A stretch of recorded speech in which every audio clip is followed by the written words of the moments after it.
आज के वीडियो में हम डिस्कस करने जा रहे हैं फंक्शंस ऑफ फाइनेंशियल मैनेजमेंट। और साथ ही इस वीडियो में हम जो हमारे लास्ट वीडियो का एक टॉपिक बाकी रह गया था, जिसमें लास्ट वीडियो के अंदर हम ऑब्जेक्टिव ऑफ फाइनेंशियल मैनेजमेंट पढ़ रहे थे, जिसके अंदर हमने पहला एक ऑब्जेक्टिव तो पहले हमने पढ़ा था मैक्सिमाइजेशन ऑफ प्रॉफिट। और उसी वीडियो में हमने तय कर लिया था, फाइनल कर लिया था कि प्रॉफिट मैक्सिमाइजेशन के कंपेयर में मैक्सिमाइजेशन ऑफ वेल्थ का जो गोल रहता है, ऑब्जेक्टिव रहता है, वो ज़्यादा बेटर रहता है। इस वीडियो में हम देखेंगे कि प्रॉफिट मैक्सिमाइजेशन की लिमिट्स तो हमने लास्ट वीडियो में समझ ही लिया था। अब इस वीडियो में हम देखेंगे कि मैक्सिमाइजेशन ऑफ वेल्थ क्यों बेनिफिशियल है कंपेयर टू प्रॉफिट मैक्सिमाइजेशन। तो हम इसको रीड कर लेते हैं। Maximization of wealth, the maximization of wealth is a clear indication and in it include present value to cash flow. This theory is based on time value of money, due to which management can take effective decision on NPV of the cash inflows. अब ये कैसे better है, ये line का आपको समझ में नहीं आई होगी। इस लाइन का मीनिंग है कि जैसे आज एग्जांपल ले लेते हैं हम रिलायंस इंडस्ट्रीज़ का। रिलायंस इंडस्ट्रीज़ प्रॉफिट का क्या कर रहा है, वापस इन्वेस्ट करता जा रहा है। जो भी कंपनी को प्रॉफिट हो रहा है, तो आज की देश का सबसे बड़ा ब्रांड बन गया। सबसे बड़ा ब्रांड रिलायंस है इंडिया का। तो उसने क्या किया, अपने प्रॉफिट को उसने गोल डिविडेंड बांटने का गोल नहीं लिया, नहीं उनके शेयर होल्डर ने, ना ही उनके प्रमोटर ने ये गोल नहीं लिया कि हम हर ईयर ज़्यादा से ज़्यादा डिविडेंड गेन करेंगे, डिविडेंड की हमारी इनकम होगी। उनका गोल था एंटरप्राइजेस को, कंपनी के वेल्थ को बहुत से ज़्यादा बढ़ाना। और वो वेल्थ बढ़ते बढ़ते आज उनके शेयर होल्डर को कितना फ़ायदा हुआ है। तो ये इन लाइन का मतलब है कि ये प्रॉफिट को नहीं लेता, डिटरमाइन नहीं करता, प्रॉफिट को माइंड में नहीं रखता है। ये क्या करता है, जो कैश फ्लो आ रहे हैं उसका कंपेयर करता है जितना हमने इन्वेस्ट किया, और इससे ही शेयर होल्डर को ज़्यादा फ़ायदा होता है। तो हम वेल्थ मैक्सिमाइजेशन को लेके चलेंगे गोल को, तो हम ज़्यादा बेनिफिट में रहेंगे। थर्ड पॉइंट पढ़ते हैं हम। The theory has got universally acceptance because it is watches interest of all section of society. अब ज़्यादा प्रॉफिट को हम इन्वेस्ट करते रहेंगे तो हमारा ज़्यादा एक्सपेंशन होता रहेगा, ज़्यादा एम्प्लॉयमेंट मिलेगा, सरकार को ज़्यादा रेवेन्यू दे पाएंगे। लॉन्ग टर्म अप्रोच लेके चलेंगे तो बिजनेस लंबे टाइम तक रहेगा, और बिजनेस से जुड़े हुए जो सारे सेक्शन हैं वो बेनिफिट में रहेंगे। The theory gives important to risk factor of investment decision. अगर रिस्क ज़्यादा लेते हैं, वापस इन्वेस्टमेंट करते जाते हैं, और हम ना प्रॉफिट को हम लोग नहीं लेते गोल, और उसको लेते हैं कि हमारा शेयर का प्राइस कितना बढ़े, तो ये थोड़ा इसमें रिस्क तो होता ही है, क्योंकि हमको प्रॉफिट कभी भी शेयर की प्राइस नीचे भी आ सकती है। तो रिस्क को भी, फैक्टर को इसमें इंपॉर्टेंस दिया है कि हम रिस्क लेंगे, ज़्यादा से ज़्यादा वापस प्रॉफिट को इन्वेस्ट करेंगे और ज़्यादा बेनिफिट लेंगे। If a firm wants to maximise the wealth of the share holder, it should perform following function. अब मैक्सिमाइजेशन के लिए क्या है, इस दिया हुआ है, avoid high level of risk. अब देखो, कंपनी को अगर लॉन्ग टर्म बिजनेस करना है, लॉन्ग टर्म बिजनेस ऑपरेशन करना है, तो उसको अवॉइड करना होगा प्रॉफिट। बार बार अपने प्रॉफिट को बांटते रहेंगे तो उसकी कैपिटल कैसे बढ़ेगी, और कैसे वो लॉन्ग टर्म का गोल लेके चलेगा। अगर वो प्रॉफिट बांटता चला जाएगा तो कैपिटल में बढ़ेंगे ही नहीं, जो भी प्रॉफिट होगा वो डिविडेंड के रूप में वापस चला जाएगा। तो उससे रिस्की रहेगा, कंपनी ज़्यादा लॉन्ग टाइम के लिए सस्टेन नहीं कर पाएगी। और अगर वो अपने प्रॉफिट को ज़्यादा इन्वेस्टमेंट करता रहा तो क्या होगा, लॉन्ग टर्म का नज़रिया लेके चलेंगे शेयर होल्डर भी, और कंपनी के जो प्रमोटर, डायरेक्टर्स, मैनेजमेंट जो भी कंपनी का है वो, इससे रिस्क कम हो जाती है, क्योंकि कैपिटल बाहर से नहीं लानी पड़ती, और लॉन्ग टर्म का गोल लेके चलते हैं। और शॉर्ट टर्म के जो प्रॉफिट का गोल लेके चलते हैं वो क्या करते हैं, ज़्यादा से ज़्यादा प्रॉफिट करना। वो ज़्यादा कंपनी का एज के लेके वो ज़्यादा कंसर्न नहीं होते कि कंपनी की एज कितनी होगी, उनको तो हाथों हाथ प्रॉफिट का कमाना है। ये जो वेल्थ मैक्सिमाइजेशन का है, इसके अंदर क्या होता है, रिस्क कम हो जाती है। रिडक्शन इन कॉस्ट, ये कुछ मीनिंग में रिस्क की मीनिंग गलत है, ये मैं आपको जब नोट्स दूंगा उसके अंदर सही कर दूंगा। रिडक्शन इन कॉस्ट, अब जब भी कंपनी को एक्सपेंशन वगैरह के लिए पैसा चाहिए होगा, या कंपनी को ग्रोथ के लिए आगे पैसा चाहिए, अपना बिजनेस ग्रोथ करना चाहती है, तो प्रॉफिट जो कंपनी के कमाए हुए होंगे उन्हीं को वापस री इन्वेस्टमेंट कर देगी, तो उसकी कॉस्ट बिल्कुल जीरो आएगी, कंपनी के कोई भी कॉस्ट नहीं लगेगी। इसके कंपेयर में वापस अगर एक्सपेंशन करना हो, बढ़ाना हो, और हम प्रॉफिट को तो डिविडेंड के रूप में बांट दें और हम उस पर ध्यान नहीं दें वापस री इन्वेस्टमेंट में, तो हमको नए सिरे से एक वापस कैपिटल को इंट्रोड्यूस करनी पड़ेगी, उसकी कॉस्ट आएगी, वापस उसका जारी करना पड़ेगा, एडवर्टाइजमेंट वगैरह, जो भी शेयर इशू के जो एक्सपेंसेज है, फर्म अंडर राइटिंग के, वो हमको वापस से एक्सपेंस करने पड़ेंगे, तो इससे क्या होगा, कंपनी की बहुत कॉस्ट बढ़ जाएगी और उसी के कंपेयर में हम वापस उन प्रॉफिट को ही री इन्वेस्टमेंट कर दें as a capital bonus share के रूप में, तो कंपनी की जो कि कॉस्ट ऑफ कैपिटल है वो बहुत कम हो जाएगी।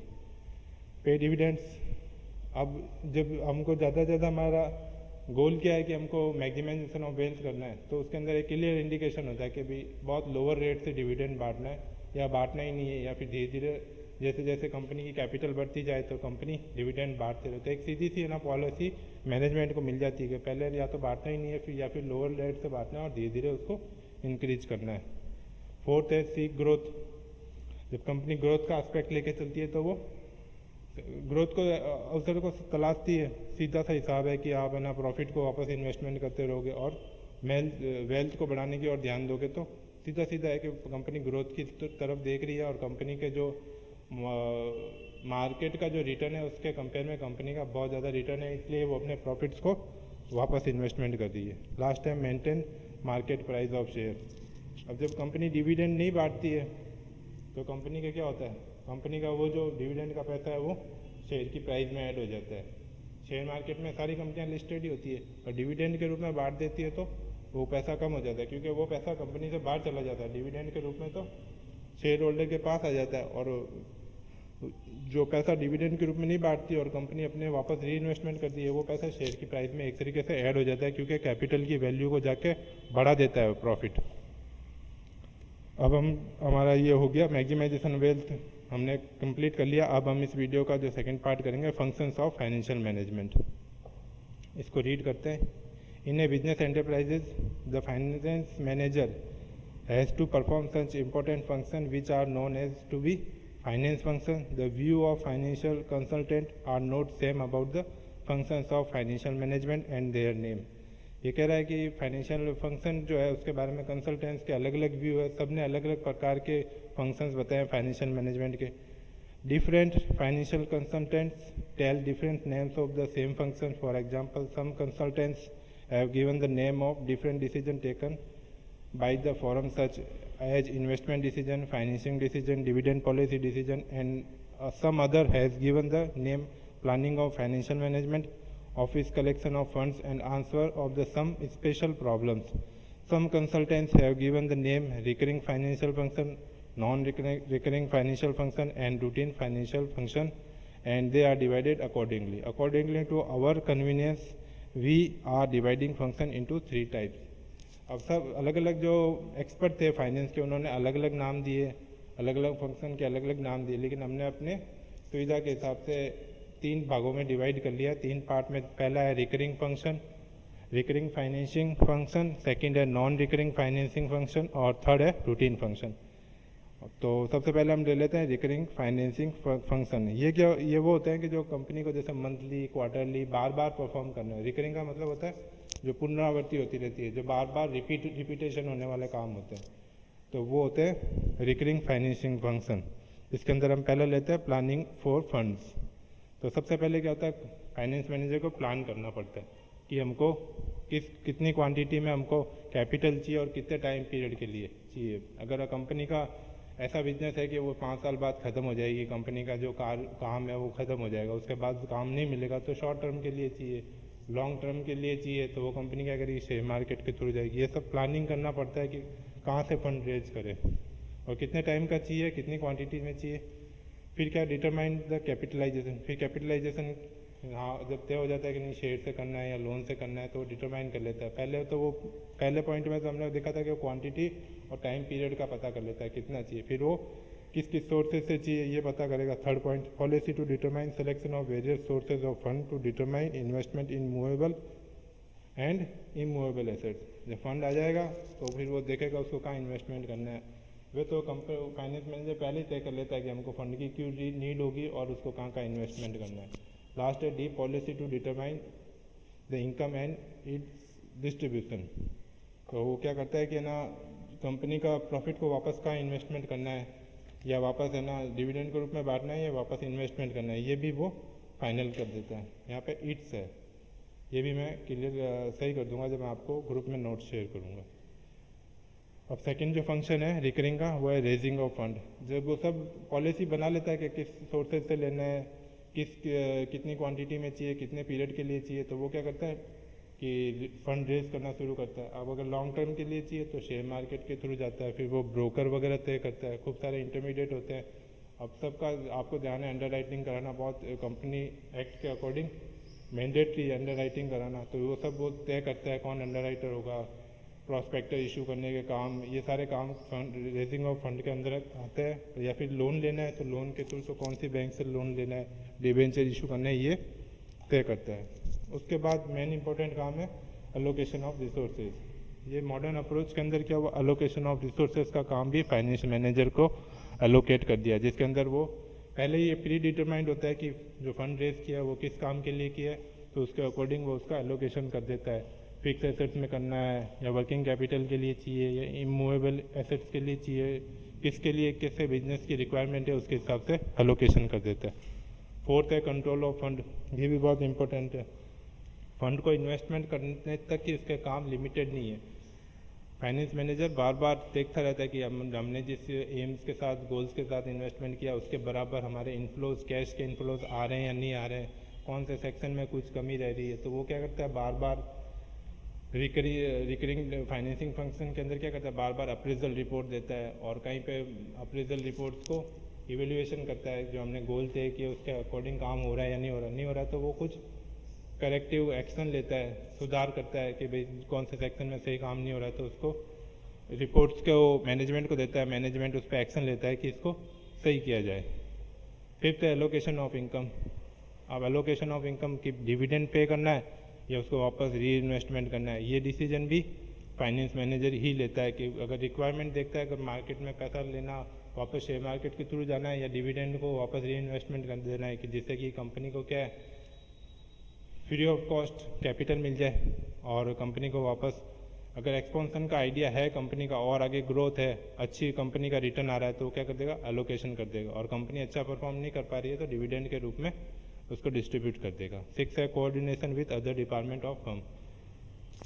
कोऑर्डिनेशन तो बहुत ज़रूरी है फर्म का अदर डिपार्टमेंट के साथ, क्योंकि वहाँ से आंकड़े आते हैं, कॉस्ट को भी आंकड़े देते हैं, क्या कॉस्ट होनी चाहिए मार्केट में। जब ये सब फाइनेंस मैनेजर तय करता है कि कॉस्ट डिपार्टमेंट हुआ या अकाउंटिंग डिपार्टमेंट हुआ, इन सब से कोऑर्डिनेशन बहुत ज़रूरी है। तो जब हम प्रोडक्ट के बारे में वही रिसर्च करता है कि हमारे इससे कितना इनकम आएगी, क्या कॉस्ट रहनी चाहिए, तो वो सबको कोऑर्डिनेशन बनाना बहुत ज़रूरी है। अब सेकंड है नॉन रिकरिंग फाइनेंस फंक्शन। ये जो वो फंक्शन होते हैं जो है ना कंपनी को लाइफ में एक या दो बार ही करने होते हैं, ये रिकरिंग पुनरावृत्ति वाले नहीं होते, एक ही टाइम होते हैं। अब कंपनी के प्रमोशन कर रहे हैं या कंपनी का नया कंपनी का फॉर्म कर रहे हैं, तो उसके लिए क्या जो प्रोसीजर होगी वो तो कंपनी एक बार ही बनती है, तो एक बार ही होते हैं वो सारी प्रोसीजर।